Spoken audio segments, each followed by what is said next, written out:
Bab 1418.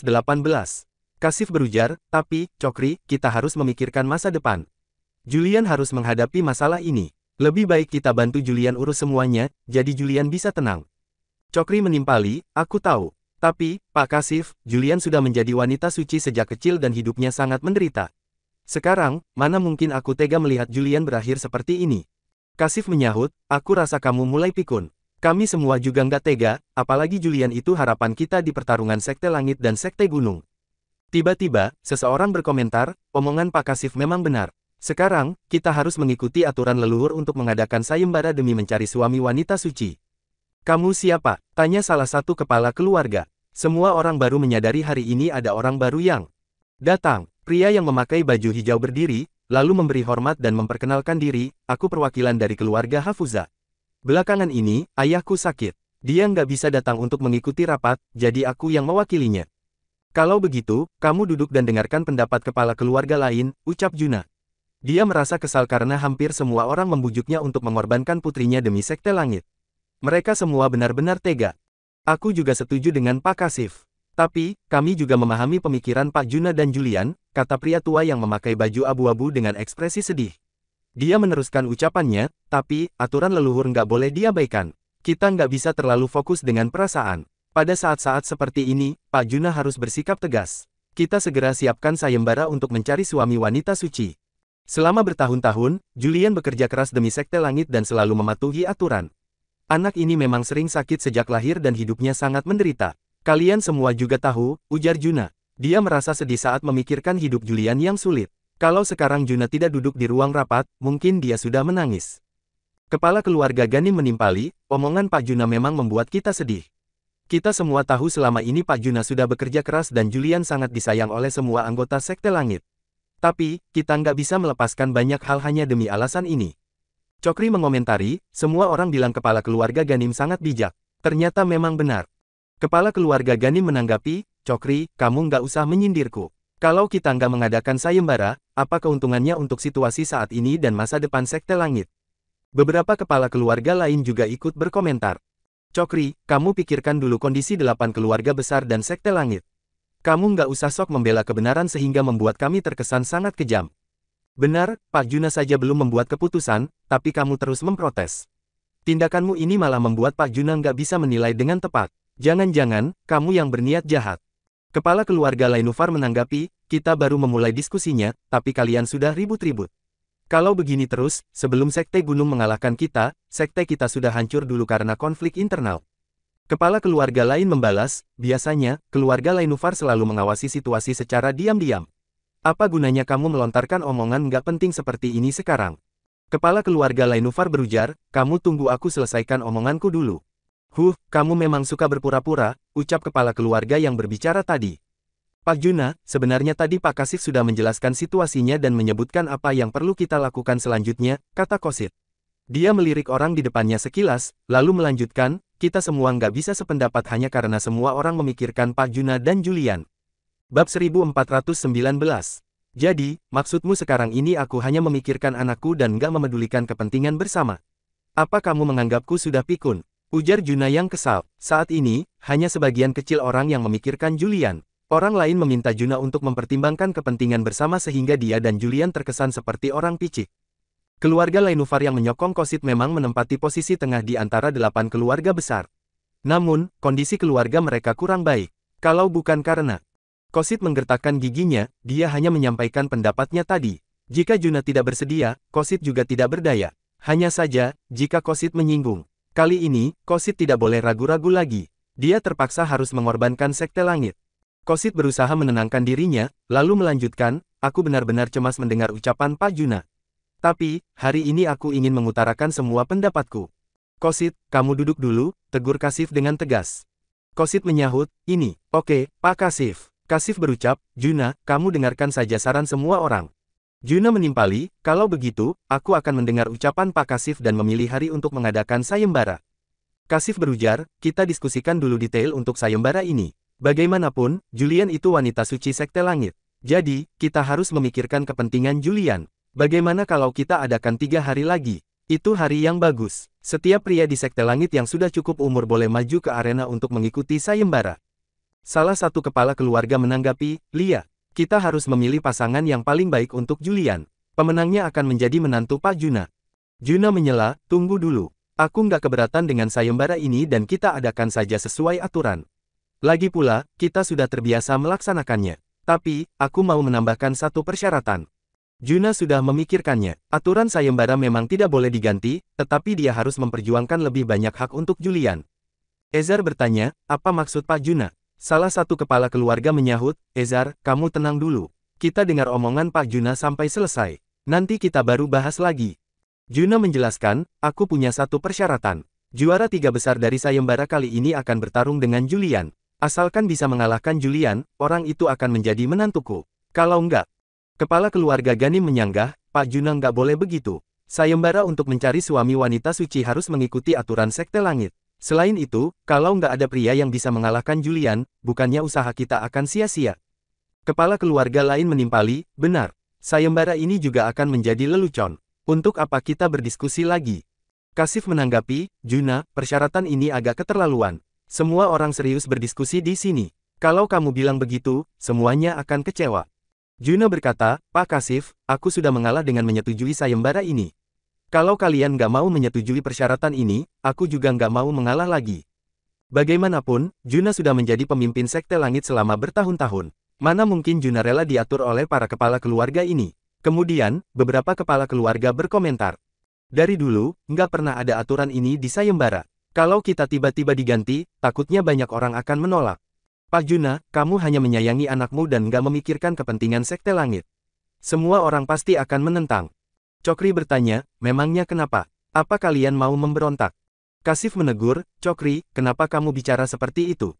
Bab 1420.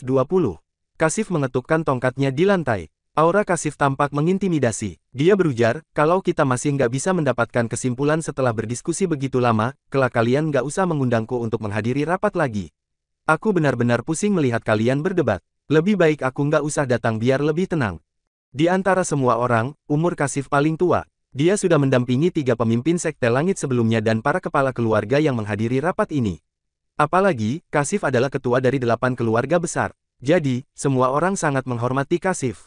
Juna juga tahu tidak ada untungnya kalau dia bersikeras untuk mempertahankan pendiriannya. Namun, dia harus memperjuangkan hak untuk Julian jika mereka semua ingin mengadakan sayembara. Kasif berucap, aku paham Juna menyayangi anaknya, semua orang juga begitu. Jadi, aku akan menyampaikan pendapatku yang terakhir. Kalau Juna setuju, kita langsung adakan sayembara. Pak Kasif, silakan, kata Chokri. Sebagai seorang kepala keluarga, dia bukan orang bodoh. Chokri maju untuk mencairkan suasana. Juna, kamu harus berjanji kepada semua kepala keluarga bahwa kamu nggak akan mencampuri hasil pertarungan dengan Julian. Kamu suruh Julian pilih satu seremoni acara yang dia sukai. Aku tahu kamu mau memperjuangkan hak untuk Julian, sahut Kasif. Dia berdiri dengan tongkatnya dan menegaskan, Juna, kamu itu seorang ayah dan pemimpin. Jadi, kamu harus ingat batasannya. Suasana di ruang rapat menjadi tegang. Semua orang memperhatikan Juna dan Kasif. Tak lama kemudian, Juna baru mengangguk. Para kepala keluarga pun merasa lega, lalu bersiap-siap untuk mengurus masalah sayembara. Salah satu kepala keluarga berujar, Pak Juna, aku pamit dulu. Kasif berucap, Juna, aku juga pamit dulu. Juna menimpali, Pak Kasif, tunggu dulu. Aku benar-benar nggak paham. Kamu juga melihat Julian tumbuh besar, tapi kenapa kamu bersikeras mengadakan sayembara? Juna tidak memedulikan pemikiran kepala keluarga lain, tetapi selama ini Kasif selalu mendukung Juna dan keluarga Triaji. Kenapa sekarang Kasif malah berubah? Kasif menyahut, nanti kamu pasti akan memahami keputusanku. Aku selalu memikirkan kepentingan Julian, kamu, dan Sekte Langit. Prinsip ini nggak akan pernah berubah sampai kapanpun. Hanya saja, sekarang ada beberapa hal yang nggak bisa kujelaskan kepadamu. Selesai bicara, Kasif pun keluar dari ruang rapat. Sementara itu, Juna memandang sosok Kasif yang menjauh. Tiba-tiba, Juna merasa sedih. Kemudian, Juna mengamati ruangan yang kosong ini. Dia merasa hati manusia cepat sekali berubah. Chokri berkata, Pak Juna, akhirnya masalah ini sudah diputuskan. Kalau begitu, nanti aku akan memilih kandidat yang kompeten dari keluarga Ardasir. Kalau sayembara ini nggak bisa dihentikan, aku harap Julian bisa mendapatkan pasangan yang terbaik. Juna menanggapi, menurutmu, apa Julian benar-benar nggak ada harapan lagi? Selama bertahun-tahun, dia. Kala ini, Juna merasa tidak berdaya. Chokri menghibur, jangan khawatir. Julian itu wanita suci dari Sekte Langit, dia pasti akan baik-baik saja. Hasto juga akan segera kembali. Selain itu, Juna bertanya, apa? Chokri menjawab, bukan apa-apa. Aku hanya merasa sedih setiap memikirkan Julian.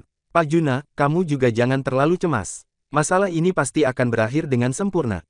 Juna menimpali, aku juga berharap seperti itu. Di sisi lain, Hasto dan Wira mengganti 3 ekor kuda agar bisa sampai di Sekte Langit lebih cepat. Bab 1421. Beberapa hari ini, Sekte Langit sangat meriah. Beberapa orang bahkan menggantungkan sutra merah demi sayembara tersebut. Orang-orang pun selalu membahas sayembara ini setiap bertemu, bisa dilihat betapa antusiasnya mereka. 1. Anakmu juga ikut, tapi, keterampilan bela dirinya biasa-biasa saja, ujar seorang wanita parubaya bertubuh gendut dengan heran. Nggak masalah, pokoknya harus ikut. Lagi pula, ada banyak orang yang menonton di arena, nggak apa-apa kalau malu sedikit. Selain itu, aku menyuruhnya ikut untuk menarik perhatian wanita lain. Orang seperti kita mana mungkin bisa menikahi wanita suci, sahut temannya yang bertubuh kurus. Tes, lihatlah dirimu ini, kamu memang nggak pernah melewatkan kesempatan apapun, ya. Ucap wanita parubaya bertubuh gendut itu. Dengan demikian, keduanya berjalan pergi sembari bercanda. Pada saat yang sama, 8 keluarga besar di Sekte Langit sibuk menyiapkan sayembara. Keluarga Fajrin memiliki koneksi luas sehingga mereka yang bertanggung jawab untuk menyebarkan berita ini. Sementara itu, keluarga Ganim dan keluarga Hafuza bertanggung jawab atas arena sayembara dan informasi kandidat. Kedua keluarga ini memiliki asal-usul yang sama sehingga sama-sama berada di urutan kelima. Keluarga Hafuza melakukan pekerjaan melelahkan dan kotor, sedangkan keluarga Ganim santai-santai saja. Asal-usul sama apanya, aku rasa mereka menganggap kita sebagai pelayan, ujar Rahul yang sontak menggebrak meja. Hal ini membuat Rohan yang duduk di kursi utama seketika mengernyit sambil menegur, sudah ku bilang berapa kali, jangan begitu emosional. Kalau memang nggak puas, pergi bertarung dengan mereka saja. Kita sudah melewatinya selama bertahun-tahun, tapi kamu malah selalu emosional setiap ada hal besar terjadi. Kak, kamu juga tahu kita sudah bertahun-tahun ditekan keluarga Ganim, aku nggak tahan lagi. Memang sudah hampir mencapai tujuan kita, tapi aku tetap nggak tahan, timpal Rahul sembari menggertakkan gigi dengan kuat. Tetap harus bersabar, ini saat-saat terpenting untuk kita, ucap Rohan. Kak, dengarkan saja Kak Rohan. Lagi pula, kita bertiga sudah bersembunyi selama bertahun-tahun agar keluarga Hafuza bisa berjaya dan menekan keluarga Ganim, kan? Nasihat Rafai. Ketika ketiga bersaudara itu sibuk menyusun rencana, Hasto terus menjelaskan situasi seluruh Sekte Langit kepada Wira. Itu artinya, keluarga Triaji yang bermasalah. Mereka sudah begini, tapi kalian mengabaikannya. Ini namanya memberikan kesempatan besar untuk perselisihan internal, ujar Wira. Nggak sesederhana itu, meskipun berasal dari sekte sama, sulit untuk mengatasi masalah keluarga orang. Yang ku bilang baru sebagian kecil, sahut Hasto. Kalau begitu, ayo ceritakan padaku permasalahan mereka. Wira tiba-tiba merasa penasaran dengan apa yang terjadi. Hasto menghela napas. Jika tidak memberi tahu Wira hari ini, dia sendiri tidak percaya Sekte Langit sekacau itu beberapa tahun ini. Keluarga Ganim dan keluarga Hafuza awalnya bersatu. Keluarga Ganim pun dipimpin oleh seorang wanita. Keluarga Hafuza awalnya hanya keluarga kecil di bawah keluarga Ganim, tapi tiba-tiba ada seorang pria berbakat yang lahir di keluarga mereka, jelas Hasto. Alur ini kedengarannya familiar, pasti ada yang jatuh cinta selanjutnya, sahut Wira. Bab 1422. Setiap kepala keluarga harus melewati uji coba sebelum pantas bergabung dengan Sekte Langit. Selain itu, nggak ada yang tahu apa yang akan terjadi selama uji coba berlangsung, ujar Hasto. Kalian nggak menjamin keselamatan kandidat, ya? Tanya Wira. Apa? Tanya Hasto balik. Bukan apa-apa, lanjutkan saja, sahut Wira. Kedua orang itu pun dijodohkan. Waktu itu ada rumor tersebar, tapi keluarga Ganim menekannya sehingga tenang kembali. Hubungan keduanya juga sangat baik, lanjut Hasto. Aku nggak mengerti, kalau sebaik itu, kenapa keluarga itu akhirnya terpisah? Tanya Wira. Hasto menatap Wira lekat-lekat, lalu mengenang sambil menimpali, setelah 15 tahun bersama dan terjadi peperangan, Sekte Gunung takut terhadap kekuatan wanita suci sehingga ingin melakukan sesuatu secara diam-diam dan membinasakan Sekte Langit. Saat itu, keluarga Hafuza memberikan kontribusi terbesar. Sebesar apa? Tanya Wira lagi. Karena masalah internal dan eksternal, 8 keluarga besar menjadi nggak memiliki kemampuan untuk bertarung. Keluarga Hafuza yang berusaha sekuat tenaga untuk melindungi semua orang, ujar Hasto. Tapi, ada sesuatu yang terjadi, kan? Tanya Wira. Hasto mengangguk sambil menyahut, ada 2 hal besar yang terjadi. Pengkhianat itu dari keluarga Ganim, tapi mereka mencoba memfitnah keluarga Hafuza. Itu sebabnya, hubungan mereka hancur, keluarga Hafuza juga meminta bertukar posisi dengan keluarga Ganim. Sesederhana itu, enggak, ada yang aneh. Apa pengkhianat itu benar-benar berasal dari keluarga? Ganim, tanya Wira. Mana mungkin sesederhana itu? Setelah rapat berkali-kali, kami akhirnya memutuskan membiarkan mereka berbagi jabatan. Tapi, keluarga Ganim selalu lebih unggul biasanya. Adapun pengkhianat itu, ada yang menyelidikinya juga karena merasa curiga. Tapi, sebelum ditemukan, hubungan kedua keluarga ini sudah buruk, balas Hasto. Itu sudah pasti. Keluarga Hafuza awalnya berada di bawah mereka, tapi tiba-tiba setara dengan mereka, bahkan mungkin melampaui mereka. Menurutku, keluarga Ganim pasti terus menekan keluarga Hafuza, ucap Wira. Kamu benar, kepala keluarga Ganim akhirnya berpisah dengan suaminya. Sementara itu, semua anggota keluarga Ganim menyalahkannya atas kebangkitan keluarga Hafuza. Bukannya memikirkan cara untuk memperkuat diri sendiri, malah mencari kambing hitam. Dasar nggak berguna, ejek Wira. Kebetulan sekali, pemimpin waktu itu juga mengatakan hal yang sama denganmu, ujar Hasto yang tersenyum menatap Wira. Haha, pahlawan memiliki pemikiran sama. Lanjutkan, sahut Wira.